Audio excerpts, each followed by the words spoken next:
O Mundo na Guaíba. Apresentação e produção, Jurandir Soares.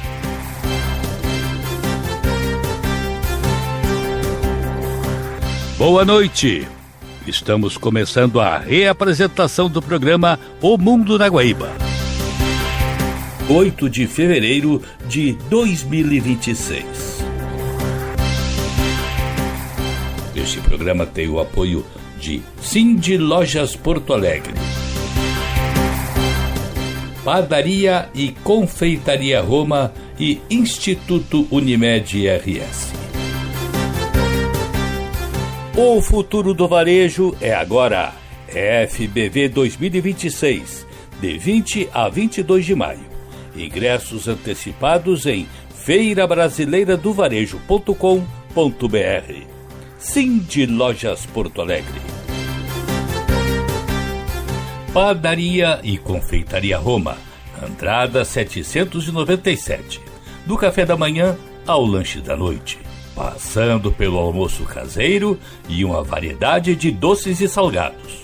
Tudo com melhor sabor, qualidade e esmero no preparo. Reservas e pedidos pelo telefone 51 99391 4421. Padaria e Confeitaria Roma, na Andradas 797.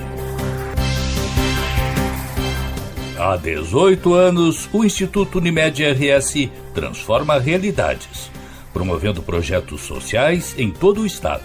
Saúde, educação, cultura e sustentabilidade são os pilares deste trabalho.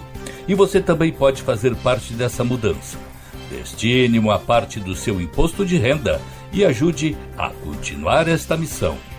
institutounimed.org.br.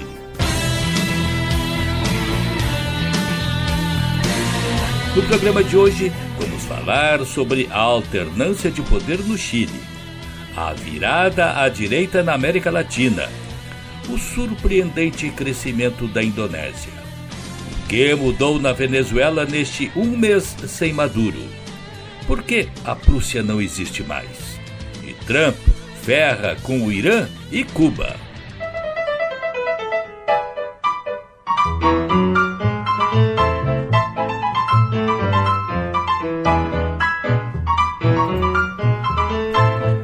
José Antônio Cast venceu a eleição presidencial do Chile, explorando o medo dos eleitores em relação ao aumento da criminalidade e da migração, para conduzir o país à sua mais acentuada guinada à direita desde o fim da ditadura militar em 1990.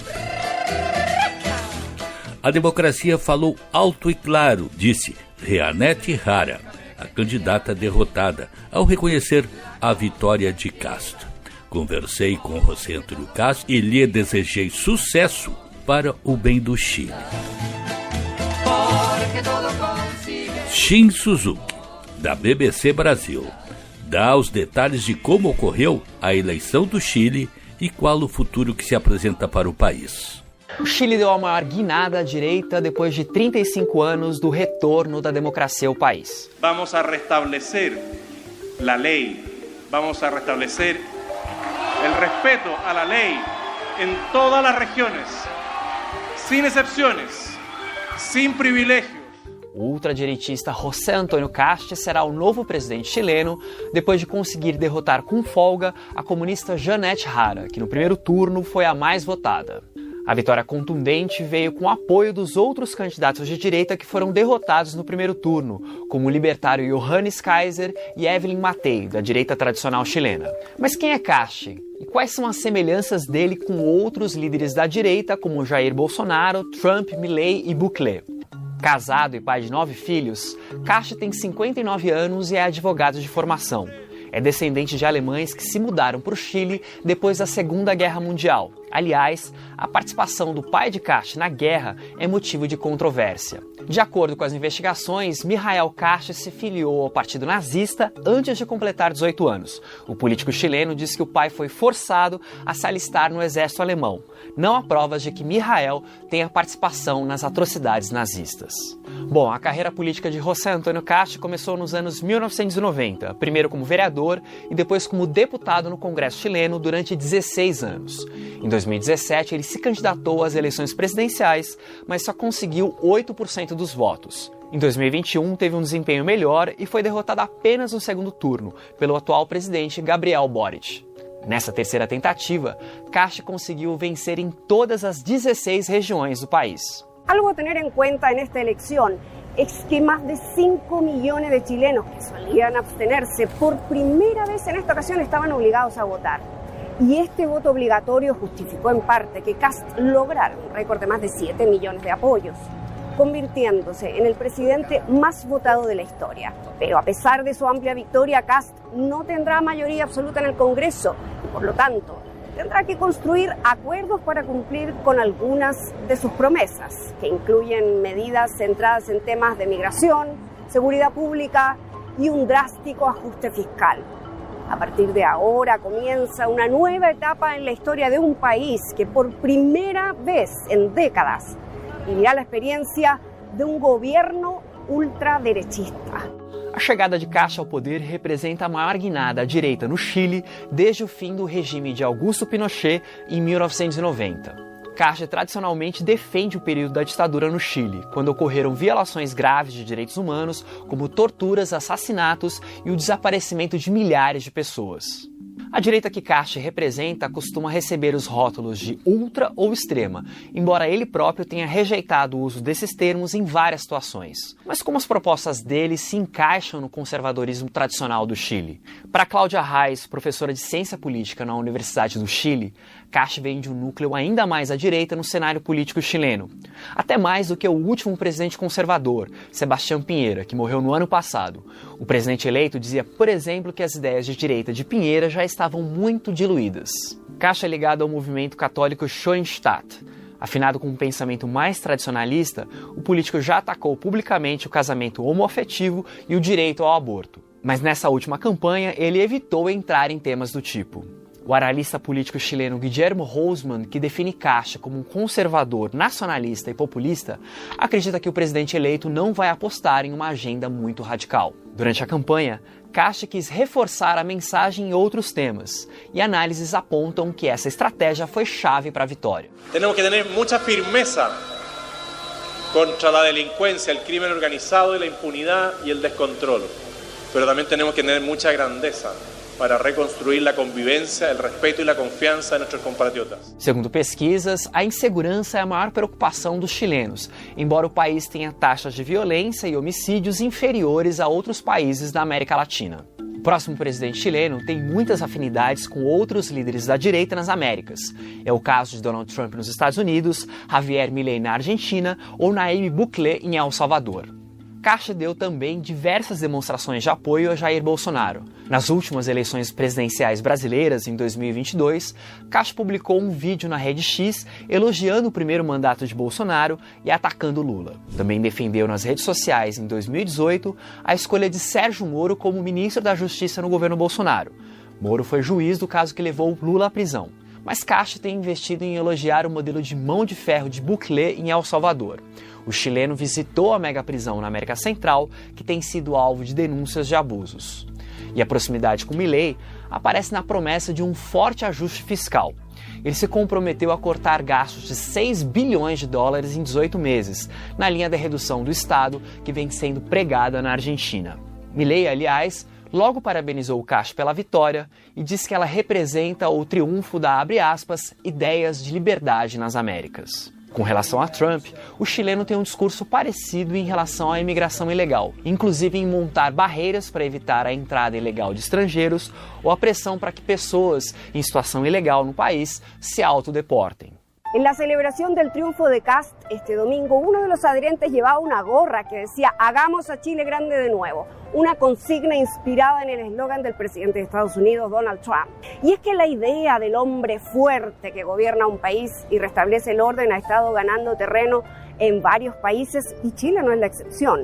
La oferta de aplicar mano dura contra la delincuencia y la migración irregular fue un factor clave en el triunfo de Kast. Una narrativa que também está influyendo em outros países da América Latina. Embora Kast tenha essa sintonia com outras figuras da ultradireita mundial, há diferenças. Rodrigo Pérez Stepovich, um advogado amigo de Kast, diz que o próximo presidente evita insultar ou faltar com respeito aos seus adversários, em um tom menos agressivo em comparação com outros nomes da direita mundial. No discurso após a confirmação da vitória, Kast diz que vai tomar decisões difíceis para problemas emergenciais, mas destacou que emergência não vai significar abertura para o autoritarismo. Assim, o Chile, que vinha se alternando entre a esquerda e uma direita moderada, agora dá um passo a mais para o lado direito. Tudo em função do problema que é marcante na América Latina, a criminalidade.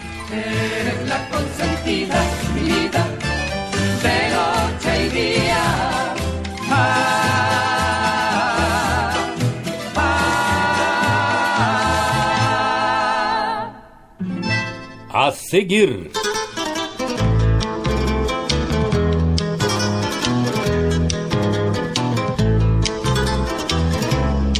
A virada à direita na América Latina. Talvez dia não existam armados e nem cancelas nos limites das fronteiras. Talvez dia milhões de vozes se erguerão numa sua voz desde o mar às cordilheiras, da mão do índio explorado, aniquilado, ao camponês, mãos calejadas e sem terra, do peão rude que humilde anda xangueando, e dos jovens que sem saber morrem nas guerras. América Latina, Latinoamérica, amada América de sangue e suor. América Latina, Latinoamérica, amada América de sangue e suor. Talvez dia os gemidos das masmorras e o suor dos operários e mineiros vão se unir à voz dos fracos e oprimidos, e as cicatrizes de tantos guerrilheiros. Talvez dia o silêncio dos covardes nos despertem da inocência destes anos, e o grito do pena voz do povo vai nos lembrar que esta terra ainda tem dono. Y las esmarías de campos y riquezas que se concentran en las manos de poca gente serán labradas por el arado de la justicia del norte a sur del latino continente.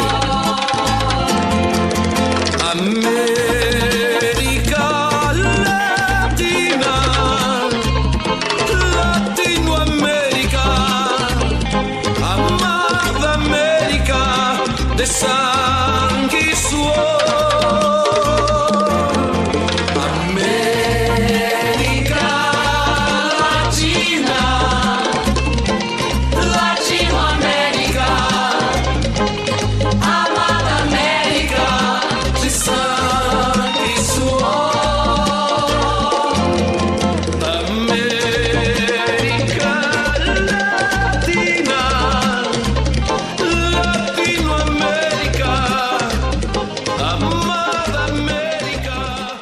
Estamos apresentando O Mundo na Guaíba.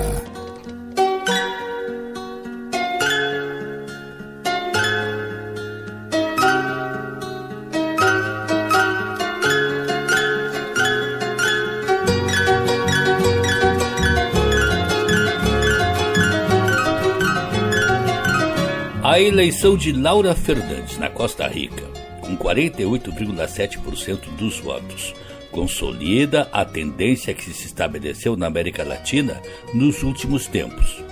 Eleição de governante de direita. Isto depois de décadas de predominância de regimes de esquerda, o que inclusive deu origem ao Foro de São Paulo. Fator determinante para esta virada? A criminalidade.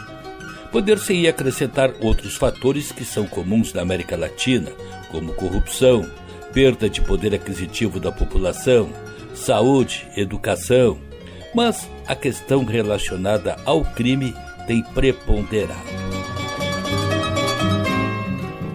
Justamente Costa Rica é que serve de exemplo. O país, ao longo de décadas, foi padrão de segurança pública e tranquilidade para a população. Aliás, um país que no final da década de 1940 abriu mão de seu exército. Decidiu manter apenas uma força de segurança na confiança de ser um país de paz e de bom relacionamento com seus vizinhos.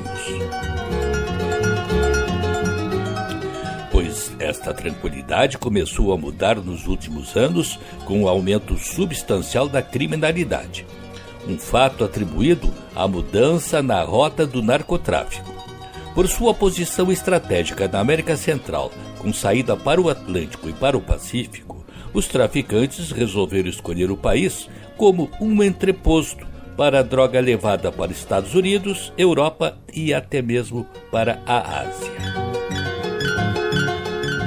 Mas se na Costa Rica o fator determinante para a virada à direita foi a criminalidade, outros fatores também pesaram muito para esta virada que hoje engloba a maior parte dos países latino-americanos.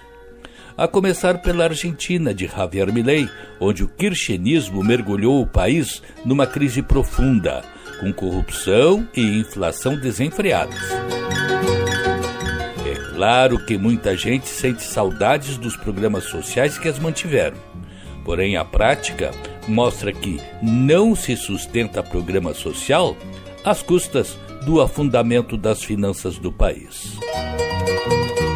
Os números da economia, especialmente no que toca à inflação, passaram a mostrar o acerto da política econômica posta em prática por Milei. E assim parece que ele abriu caminho para a virada que passou a acontecer na região. 3 países da América do Sul tiveram eleições presidenciais em 2025. E nos 3, candidatos conservadores venceram. Na Bolívia, em outubro, Rodrigo Paz foi eleito presidente e colocou fim a um ciclo de 20 anos de governos de esquerda. Em dezembro, no Chile, José Antônio Castro foi eleito após superar Giannini Jara, candidata do atual presidente Gabriel Boric, de esquerda. Castro tomará posse em março de 2026. Além de Bolívia e Chile, o presidente do Equador, Daniel Noboa, também conservador, se reelegeu em maio. Na Argentina, o presidente Javier Milei teve uma vitória importante nas eleições legislativas em outubro e ampliou sua força no Congresso. Além disso, em abril de 2023, Santiago Penha, um economista com formação nos Estados Unidos e uma passagem pelo Fundo Monetário Internacional, foi eleito presidente do Paraguai. O atual presidente do Peru é José Neri, que assumiu o cargo no dia 10 de outubro de 2025, após o impeachment de Dina Boluarte. O governo, que se apresenta como mais radical à direita na região, é de Nayib Bukele, em El Salvador. Ele se destaca por um combate intenso à criminalidade, mas combate esse que tem passado por cima das normas constitucionais. A propósito, Ao se falar em direita, é preciso ressaltar o que se pode qualificar como as 3 tendências de direita. O professor Eduardo Viola deu uma boa definição, dizendo que existe uma extrema-direita, de tendência ditatorial, uma direita democrática, adepta do liberalismo, e um centro-direita moderado. Neste quadro, se pode enquadrar Bukele como representante da extrema-direita, Daniel Noboa, do Equador, como da direita democrática, e Santiago Penha, da direita moderada. A realidade é que a América Latina está diante de mudanças substanciais, que se dão pelas urnas, pelo voto livre da população. O que não acontece em Cuba, na Nicarágua e na Venezuela. Neste último, onde o ditador foi arrancado à força do poder, numa ação que também se contrapõe aos preceitos democráticos. Este ano ainda teremos eleições na Colômbia com tendência de virada à direita. E no Brasil, este com um quadro ainda indefinido, por estar longe da data da eleição. No momento, a tendência é de manutenção de um dos poucos regimes democráticos de esquerda da região, em meio a um crescimento da direita. Isto, evidentemente, se a direita não seguir a tendência e provocar uma virada no processo eleitoral que está só iniciando. América Latina, Latinoamérica, amada América de sangue e suor. A seguir,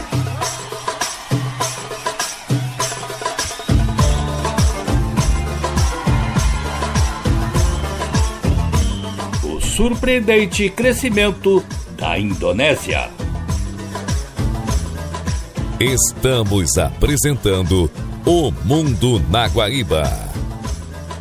Quando pensamos em potências econômicas da Ásia, os nomes que costumam vir à mente são Índia, China e Japão. Mas um país quer entrar para este grupo poderoso. É a Indonésia. País que abriga a maior população muçulmana do mundo e é também a 3ª maior democracia do planeta. Laís Alegrete, da BBC Brasil, nos conta como se deu esse crescimento da Indonésia. Uma figura-chave nessa história é o presidente, Joko Widodo, conhecido como Jokowi, que em breve vai deixar o cargo com altos índices de popularidade. Nessa década em que o Widodo ocupou o poder, o país investiu pesado em grandes obras de infraestrutura, desde trens de alta velocidade e estradas até hidrelétricas e parques industriais. E, principalmente, quer criar do zero uma cidade completamente nova, que eu vou detalhar em breve. Tem sido um período de crescimento robusto, que colocou a Indonésia no radar do mundo. Hoje, a Indonésia é a 16ª maior economia do mundo em termos de PIB nominal, ou seja, contabilizando a produção de cada país e convertendo essa produção para dólares. Esse ranking do Banco Mundial, que usa dados do PIB de 2022, lista o Brasil acima dos indonésios em 11º lugar. Os indonésios se saem um pouco melhor quando se mede o PIB por paridade de poder de compra, que é um jeito de mensurar a produção econômica em relação aos preços locais. Essa medição serve para colocar o PIB em perspectiva ao custo de vida em cada país. Sob esse indicador, a Indonésia não só subiu do 10º para o 7º lugar nos últimos 10 anos, como pode ultrapassar a Rússia em 2027, segundo algumas previsões. O Brasil vem logo em seguida, novamente se considerados os dados de 2022.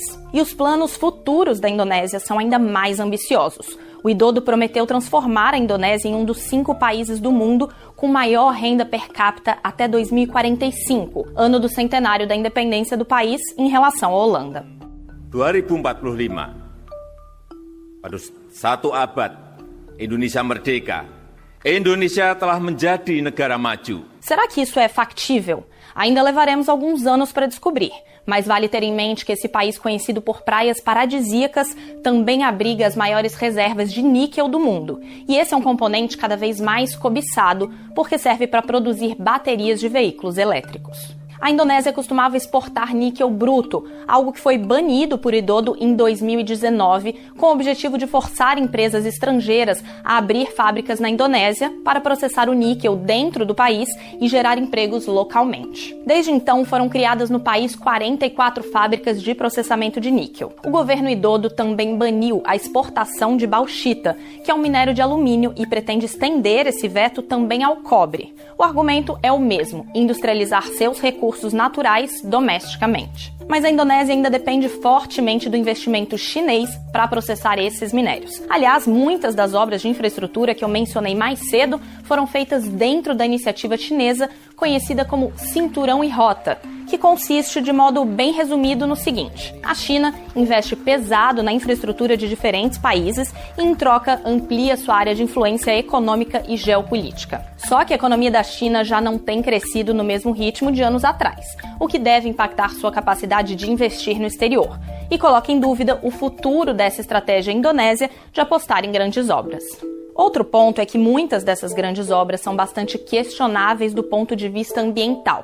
E eu vou focar aqui na maior e mais ambiciosa delas, a de construir no meio da floresta uma nova capital para a Indonésia. A capital atual, Jakarta, está literalmente afundando. Isso porque o aumento do nível dos mares faz com que as águas subam 20 centímetros por ano em Jakarta. O Widodo então anunciou 2 anos atrás a criação de Nusantara, prevendo que a nova cidade terá a capacidade de abrigar 2 milhões de habitantes até 2029. As obras de Nusantara têm atraído muitos migrantes em busca de empregos, o que vem movimentando a economia local. Mas a floresta próxima a Nusantara pertence a uma comunidade indígena que agora se vê ameaçada de despejo e briga na justiça para manter suas terras.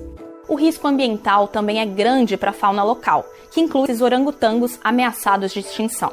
Autoridades locais afirmam que os danos à natureza serão limitados, mas esse argumento é contestado por ambientalistas. Críticos também dizem que os trabalhadores da construção civil de Nusantara serão prejudicados pela flexibilização das leis trabalhistas ali, uma medida adotada pelo governo para tentar atrair investidores estrangeiros. Por sinal, muitos investidores estrangeiros, inclusive chineses, ainda não se comprometeram em bancar Nusantara. Com tudo isso, a construção da nova capital é vista como uma espécie de símbolo do estilo de Widodo. De tão grandiosa, é ao mesmo tempo fonte de novas oportunidades e de grandes polêmicas. O presidente vai deixar o poder em outubro, o que nos leva para o outro ponto delicado: as eleições presidenciais de 14 de fevereiro na Indonésia. O atual ministro da Defesa, Prabowo Subianto, concorreu tendo o filho de Widodo como companheiro de chapa. Ganhou com estimados 60% dos votos, mas o passado militar do que deve ser o futuro presidente da Indonésia causou alarme. Prabowo é um ex-general acusado de abusos contra direitos humanos e crimes de guerra durante o regime autocrático de Suharto. Já nos momentos finais do regime, Prabowo teria comandado uma unidade militar especial responsável pelo sequestro e tortura de vários ativistas pró-democracia. 13 dessas pessoas permanecem desaparecidas até hoje, mas Prabowo nega as acusações. Na época, ele foi dispensado do exército e se autoexilou no exterior, mas regressou à Indonésia alguns anos depois. Ele fez fortuna com a produção de óleo de palma, que é um dos mais importantes setores da economia indonésia. E daí, voltou para a política. Agora, em sua terceira tentativa de concorrer à presidência, ele se apresentou com uma nova roupagem para atrair eleitores jovens. Recentemente, ele declarou que seu futuro governo vai agir democraticamente. E agregou, entre aspas: mas não vamos nos eximir de tomar medidas decisivas. A democracia é muito exaustiva, a democracia é bagunçada, a democracia é cara. E ainda não estamos satisfeitos com a nossa democracia. Tem muito espaço para melhorá-la. O fato é que o histórico de Prabowo e o apoio que ele recebeu do atual presidente viraram motivos para protestos. E muitos analistas ficarão de olho no futuro governo para avaliar possíveis erosões democráticas no país. E quanto à economia, tão importante para a popularidade do governo? Prabowo prometeu dar continuidade ao projeto econômico de Widodo. E, para fazer o país ficar entre os mais ricos do mundo, Prabowo afirmou que pretende fazer o país crescer na casa dos 8% ao ano, uma taxa bem acima dos já altos 5% atuais. Ele prometeu também refeições e distribuição de leite gratuitas para a população de baixa renda. A dúvida é como fazer tudo isso caber num orçamento sobrecarregado pelos megaprojetos do atual presidente. E o Pacífico, com seu tamanho e importância, o país está bem no meio da disputa entre China e Estados Unidos por áreas de influência no mundo. Embora o Widodo tenha se aproximado muito de Pequim, ele manteve fortes laços com Washington. O New York Times chama a Indonésia de, entre aspas, país pêndulo, que pode pender a um lado ou outro da disputa política global, a depender do momento e dos interesses em jogo. É uma aposta. Ao mesmo tempo em que pode se beneficiar da aproximação com ambos os lados, a Indonésia pode também sofrer consequências negativas se a disputa entre China e Estados Unidos escalonar. Mas, por enquanto, a Indonésia ainda é vista como uma das maiores histórias de sucesso econômico do sudeste da Ásia. Na avaliação feita pela revista The Economist em 2022, se o país continuar bem-sucedido na sua estratégia, a Indonésia vai melhorar a vida de 250 milhões de pessoas e estimular crescimento em um mundo faminto por isso. Pode até mesmo alterar o equilíbrio de forças global, graças ao seu tamanho e crescente importância.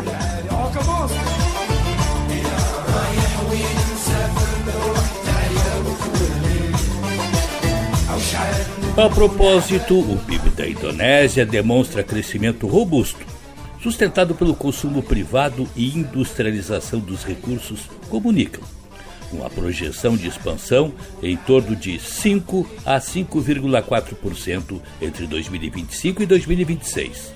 O Banco Central da Indonésia projeta um crescimento de 5,33% para 2026, podendo chegar a 5,4% com maior aceleração dos gastos fiscais. Enfim, a Indonésia é o que se pode considerar uma potência em ascensão no cenário internacional.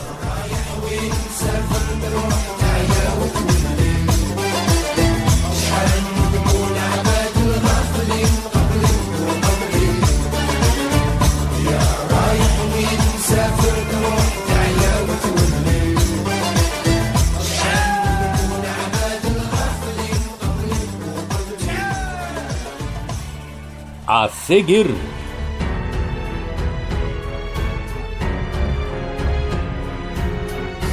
o que mudou na Venezuela neste um mês sem Nicolás Maduro? Estamos apresentando O Mundo na Guaíba.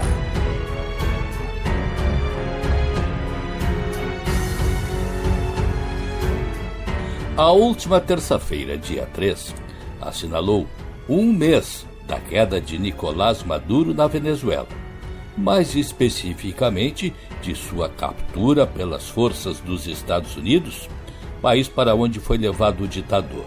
Desde então, o país passou a ser governado pela então vice-presidente Delcy Rodrigues, a qual tenta se equilibrar entre cumprir ordens partidas de Washington e ao mesmo tempo mostrar para os venezuelanos uma independência com relação aos Estados Unidos.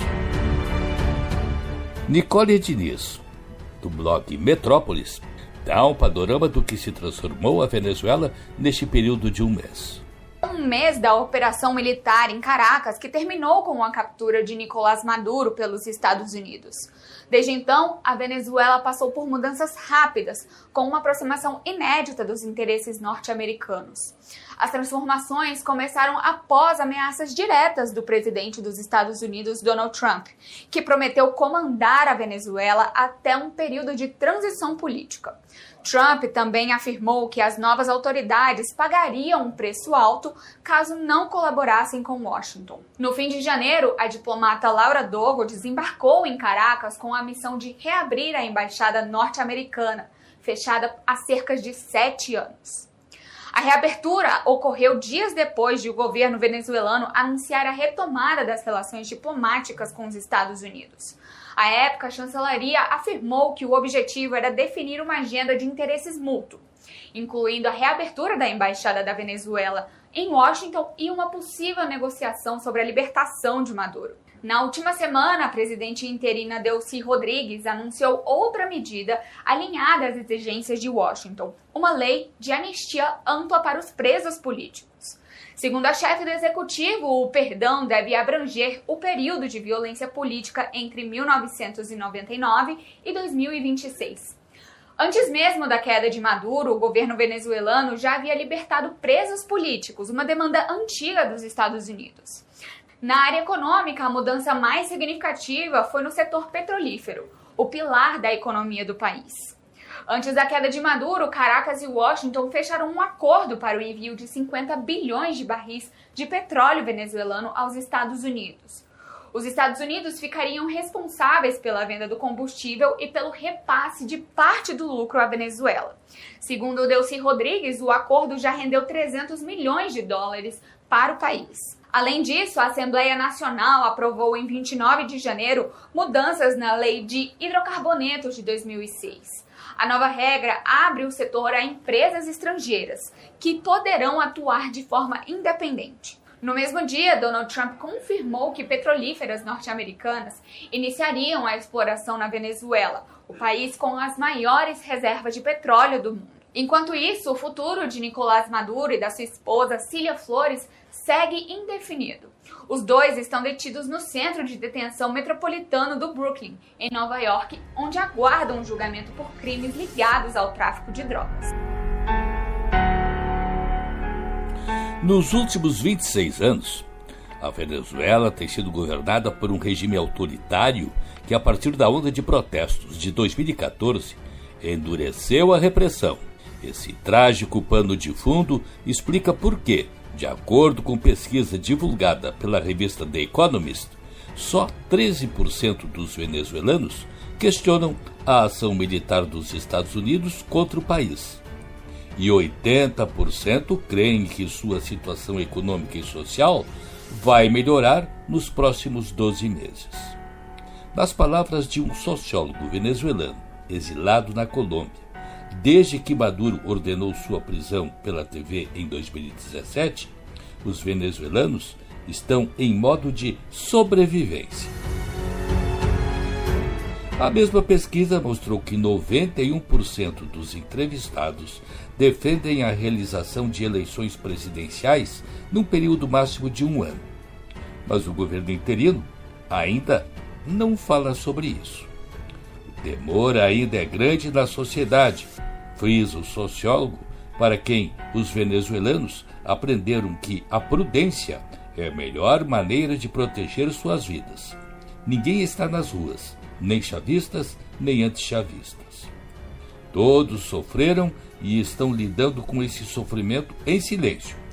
Os chavistas estão esperando para ver o que acontecerá, e os antichavistas celebram o ataque e a captura de Maduro em silêncio.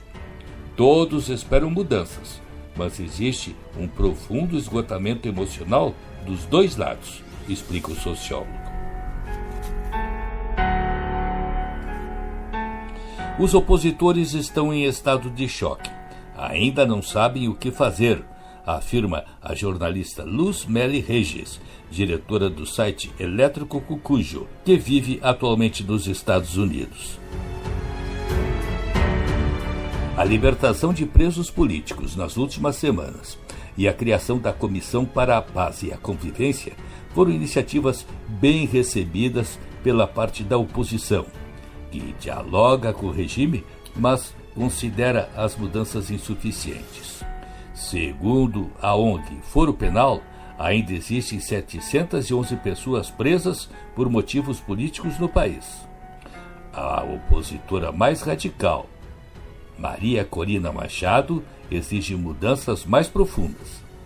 Queremos uma transição real, não uma na qual as máfias continuem no poder, disse ela recentemente em sua passagem pelos Estados Unidos.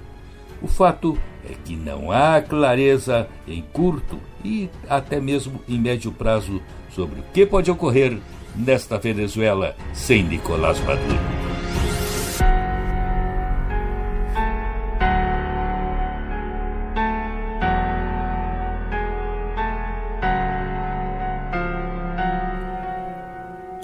A seguir,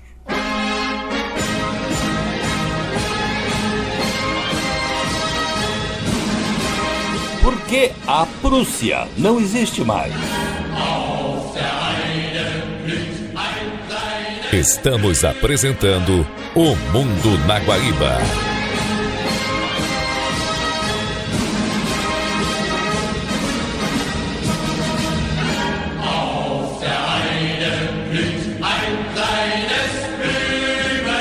A Prússia foi um dos reinos mais importantes da história europeia.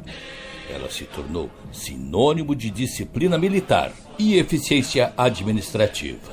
Além disso, por séculos, sua história moldou a política e as fronteiras do continente. Mas quando olhamos para o mapa da Europa, a surpresa. A Prússia não existe mais. E aí vem a pergunta: o que aconteceu com a Prússia? Por que um dos estados mais poderosos da Europa deixou de existir? Para entender a história da Prússia, é preciso voltar um pouco do tempo. E quem nos leva a essa reminiscência é Atualizaí. Para começar, é importante compreender que o nome Prússia não surgiu de um reino alemão, mas de um lugar mais ao leste, bem aqui, às margens do Mar Báltico, onde hoje estão partes da Polônia e do enclave russo de Kaliningrado. Muito antes de existir qualquer reino da Prússia, essa região era habitada por um povo báltico de etnia próxima dos lituanos e letões, conhecidos como antigos prussianos. Eles viviam em pequenas comunidades e seguiam religiões pagãs. Mas essa realidade começou a mudar no século XIII, quando os Cavaleiros Teutônicos, uma ordem militar cristã de origem germânica, foram convidados por governantes poloneses para ajudar a converter os prussianos pagãos ao cristianismo. Com uma estrutura militar altamente organizada, os teutônicos consolidaram o cristianismo na região, fundaram fortificações e estabeleceram o estado monástico dos Cavaleiros Teutônicos. Depois de séculos de domínio, a ordem entrou em choque com a Polônia e a Lituânia, sendo derrotada na Batalha de Grunwald de 1410. Após esse conflito, o poder teutônico entrou em decadência. Finalmente, em 1525, o último grão-mestre da ordem, Alberto da Prússia, dissolveu o estado monástico, se converteu ao protestantismo luterano e transformou o território no Ducado da Prússia, um estado secular autônomo, mas vassalo do Reino da Polônia. E aqui acontece um fato importante. Em 1618, a duquesa Ana da Prússia se casou com João Sigismundo, o eleitor de Brandemburgo. Essa união colocou Brandemburgo e o Ducado da Prússia sob o comando da Casa de Hohenzollern e transformou a família em uma das mais influentes da Europa. Porém, o Ducado da Prússia ainda era um estado submisso à Polônia. Já em 1701, Frederico I se tornou rei na Prússia, inaugurando oficialmente o Reino da Prússia, governado pelos Hohenzollern. Mas note, naquela época, boa parte dos territórios de língua alemã estava sob domínio do Sacro Império Romano Germânico. E por isso, Frederico não podia se proclamar rei em nenhuma região que estivesse dentro do império, pois iria desafiar a autoridade do imperador germânico. Assim, ele adotou o título de rei na Prússia, porque aquela região específica ficava fora do Sacro Império. Com o tempo, o nome Reino da Prússia acabou se tornando comum e muito respeitado na Europa. No entanto, é importante entender que a força econômica, política e militar do reino não estava na Prússia do Báltico, mas sim em Brandemburgo, que era a base de poder dos Hohenzollern. Algumas décadas depois, na primeira partilha da Polônia, Brandemburgo-Prússia anexou também a Prússia Real, que era território polonês desde a Idade Média. A partir desse momento, os Hohenzollern finalmente possuíam uma faixa territorial contínua, que conectou Brandemburgo à Prússia, que agora passava a se chamar Prússia Oriental. Essa anexação criou a base para a grande ascensão do poderoso Reino da Prússia, que mais tarde, sob a liderança de Otto von Bismarck, se tornaria a força central por trás da unificação dos estados germânicos e da formação do Império Alemão. Mas antes que este processo histórico de unificação alemã pudesse acontecer, os prussianos precisavam lidar com um obstáculo: o Império Austríaco. Em 1866, por causa de disputas envolvendo territórios tomados da Dinamarca, Prússia e Áustria se enfrentaram na Guerra Austro-Prussiana. Graças à sua organização e superioridade militar, a Prússia venceu com facilidade. A vitória permitiu que o chanceler Otto von Bismarck consolidasse o poder prussiano sobre os territórios germânicos, anexando alguns estados do norte aliados da Áustria e criando a Confederação da Alemanha do Norte, liderada pela Prússia. A unificação da Alemanha estava muito próxima, mas ela seria confirmada do jeito clássico prussiano de resolver as coisas, através de outra guerra. Quando a Prússia entrou em guerra com a França, os estados alemães do Sul, até então independentes, se uniram a ela, e a vitória sobre o Império Francês abriu caminho para o último passo. Em 1871, dentro do Palácio de Versalhes, os líderes alemães proclamaram o Império Alemão, tendo o rei da Prússia como seu imperador, e o primeiro-ministro prussiano como chanceler do Império. A Alemanha estava finalmente unificada, mas como podemos ver, o Império Alemão era claramente liderado pela Prússia. No entanto, isso não significava que a Prússia havia se tornado a Alemanha unificada. Na verdade, ela continuou existindo, mas como um reino dentro do Império. Mas a unificação dos reinos germânicos transformou a Prússia na principal liderança de uma nova superpotência europeia. Apesar de muito poderosa, a nova nação escondia uma fragilidade estrutural. A unificação era recente, a política era instável e o país se via cercado de rivais também muito poderosos, como a França e o Reino Unido, que observavam com desconfiança a ascensão da nova nação liderada pelos prussianos. Além disto, o Império Alemão havia chegado atrasado na corrida colonial europeia. Suas possessões na África e no Pacífico eram pequenas quando comparadas aos gigantescos domínios coloniais britânicos e franceses, que aumentavam seu sentimento de frustração. E foi nesse contexto que eclodiu a Primeira Guerra Mundial. Menos de 50 anos após sua fundação, o Império Alemão já estava à beira do colapso. Após a derrota alemã na Primeira Guerra Mundial em 1918, o Império Alemão foi dissolvido, a Alemanha perdeu territórios e, em seu lugar, surgiu a República de Weimar. Com o fim do Império, o Reino da Prússia foi formalmente abolido, dando lugar ao Estado Livre da Prússia, uma entidade republicana que continuava sendo o maior e mais populoso estado da Alemanha. E a Prússia Oriental ficou separada do restante do país pelo Corredor Polonês, uma faixa de terra que garantia à recém-restabelecida Polônia um acesso soberano ao Mar Báltico. No entanto, isto tornou a Prússia Oriental em um enclave isolado afastado do coração político de Berlim. Estava claro que a história da grandiosa entidade chamada Prússia estava chegando ao fim, mas seu desaparecimento oficial só viria depois da Segunda Guerra Mundial. Após a guerra, o território alemão foi ocupado e dividido entre os aliados e as fronteiras da Europa foram redesenhadas. Otto Braun, um antigo líder social-democrata prussiano, tentou convencer os aliados a restaurar o Estado Livre da Prússia como entidade política dentro de uma Alemanha independente e democrática. Mas os aliados recusaram imediatamente. E havia duas razões principais para isto. Primeiro, porque o território da Alemanha já estava sendo dividido em zonas de ocupação. Grandes áreas seriam transferidas para a Polônia e para a União Soviética, enquanto outras permaneceriam sob administração militar ocidental. Segundo, para muitos líderes aliados, o militarismo alemão, que havia incendiado a Europa 2 vezes em 3 décadas, tinha suas raízes profundas na cultura militar prussiana. Extinguir a Prússia era visto como uma maneira de eliminar o símbolo que sustentou o expansionismo alemão consolidado pelos Hohenzollern. Assim, em fevereiro de 1947, o Conselho de Controle Aliado decretou oficialmente a dissolução oficial de todo o Estado da Prússia. Então, ressaltando, a Prússia evoluiu de um Estado militarista para o núcleo do Império Alemão até 1918, sendo formalmente dissolvida em 1947. E a partir daí tivemos a Alemanha sendo também dividida logo após a Segunda Guerra Mundial, com a parte oriental ficando com a União Soviética e a parte ocidental com as potências ocidentais vencedoras, Estados Unidos, Reino Unido e França. Até que houve a reunificação da Alemanha em 1989. Início da queda do comunismo no leste europeu.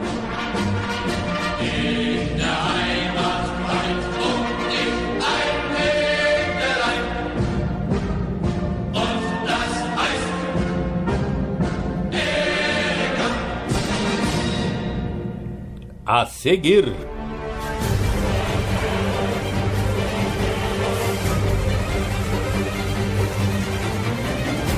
Donald Trump emparedou o Irã e Cuba.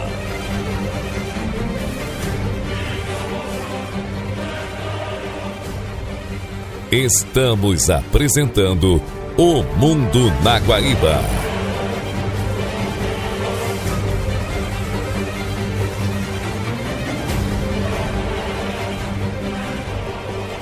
Valendo-se do poderio militar dos Estados Unidos e de sua estratégia autoritária, o presidente Donald Trump recebeu nesta semana acenos para negociações partidas de dois dos seus alvos, Irã e Cuba. Ambos os governos, em meio às pressões a que estão submetidos, anunciaram sua disposição de dialogar com o governante americano. O líder supremo do Irã, o Ayatollah Ali Khamenei, disse que, atendendo pedidos dos países vizinhos que não queriam se deparar com uma guerra na região, estava propondo a Trump um acordo sobre o programa nuclear iraniano. Já Cuba, através do Ministério de Relações Exteriores, manifestou disposição para retomar e ampliar a cooperação com os Estados Unidos em questões de segurança. A declaração foi publicada no domingo 1º em resposta às recentes sinalizações de Donald Trump sobre possíveis negociações que evitariam ações militares norte-americanas contra a ilha.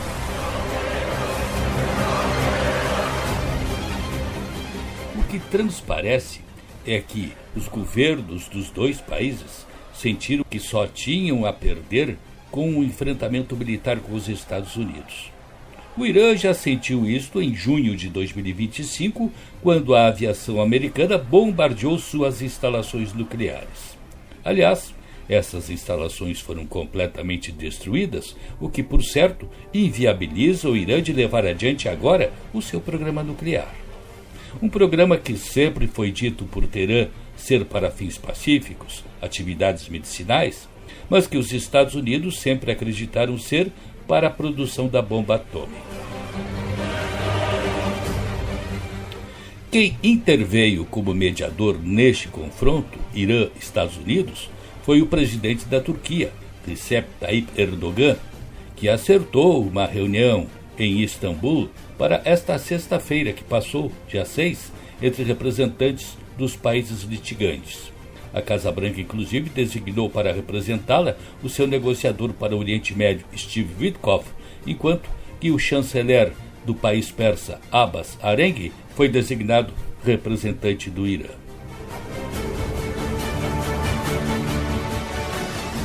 Se para o Irã um acordo representa livrar-se de um ataque mediante abrir mão do seu programa nuclear, para Cuba, uma negociação representa a sobrevivência do país. Desde que ruiu a União Soviética, Cuba ficou dependendo do petróleo da Venezuela. E esse tem chegado cada vez em menor escala no país, a ponto de acontecer apagões quase que diários em toda a ilha. E o precioso produto que chegava em pequena escala, desde a derrubada de Maduro a 3 de janeiro, deixou de chegar. Trump não só bloqueou o envio do petróleo venezuelano, como anunciou sanções a quem vender o produto para Cuba. Segundo dados da imprensa belga Kepler, publicados pelo Financial Times, Cuba tem petróleo suficiente para apenas 15 ou 20 dias mais. Literalmente, Trump está estrangulando o regime cubano, atingindo fortemente o setor de turismo, responsável pela maior fonte de renda do país. As chegadas de turistas caíram 18% em 2025 em relação ao ano anterior, e o recuo de 67% com relação ao ano de 2018, quando a ilha bateu o recorde com 4,7 milhões de visitantes. Acontece que, mesmo antes das atuais pressões dos Estados Unidos, Cuba já estava presa a uma profunda recessão e uma crise econômica que tem levado a cortes generalizados de energia. Somando-se a isso, uma grande escassez dos produtos básicos.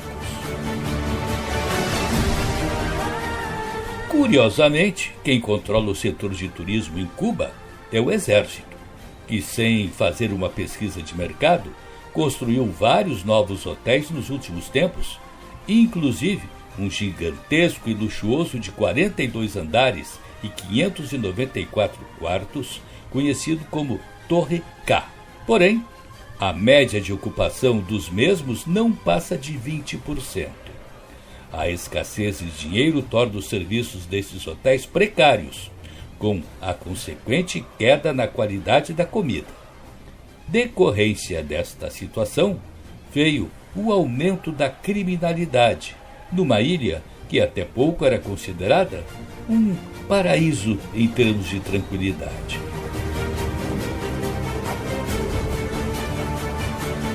Assim é que Trump demonstra estar aplicando um golpe decisivo em seus dois grandes rivais do momento, Irã e Cuba, os quais irão para a mesa de negociação numa situação totalmente desfavorável.